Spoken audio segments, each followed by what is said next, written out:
Assalamualaikum warahmatullahi wabarakatuh. Nama saya Dwi Listiana dari Fakultas Ekonomi dan Bisnis, Program Studi Akuntansi, Universitas Muria Kudus. Dalam kesempatan ini, saya ingin menjelaskan tentang manajemen sebagai pembuat keputusan. Yang pertama, yaitu pengertian dari pembuatan keputusan, yaitu suatu proses di mana manajer memutuskan suatu tujuan organisasi yang dicapai dengan sumber daya yang akan digunakan. Dan menurut para ahli, diantaranya yaitu G.R. Terry, dia berpendapat pemilihan yang didasarkan oleh kriteria tertentu. Yang kedua yaitu Claude S. Gallagher Jr. yang dikerjakan oleh manajemen suatu pemikiran yang alternatif.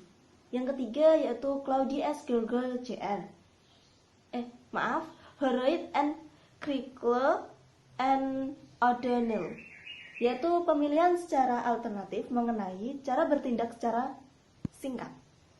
Yang keempat yaitu P. Siagian, yaitu suatu keputusan yang berpendapat suatu masalah, fakta, dan penelitian. Yang kedua yaitu proses manajer dalam pembuatan keputusan. Yang pertama yaitu memahami masalah yang sedang dihadapi, mengumpulkan dan menganalisis data, menolak kecenderungan untuk membuat keputusan terlalu cepat, lalu mengevaluasi untuk menilai efektivitas setiap alternatif. Yang ketiga yaitu cara berpikir dalam pembuatan keputusan, yaitu cara berpikir secara logis, rasional, intuitif, dan kreatif, yaitu suatu pemahaman secara keseluruhan.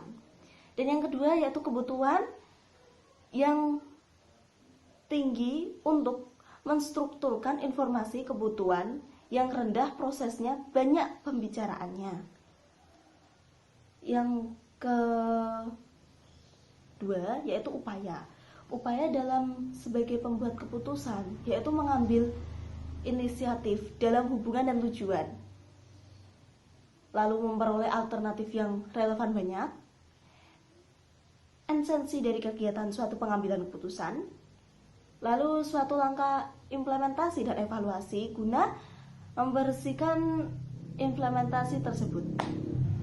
Yang ketiga yaitu metodenya itu bisa secara sendiri, diserahkan kepada orang yang terlatih, diambil dengan bantuan seorang ahli dalam bidang memutuskan suatu keputusan dalam manajemen tersebut.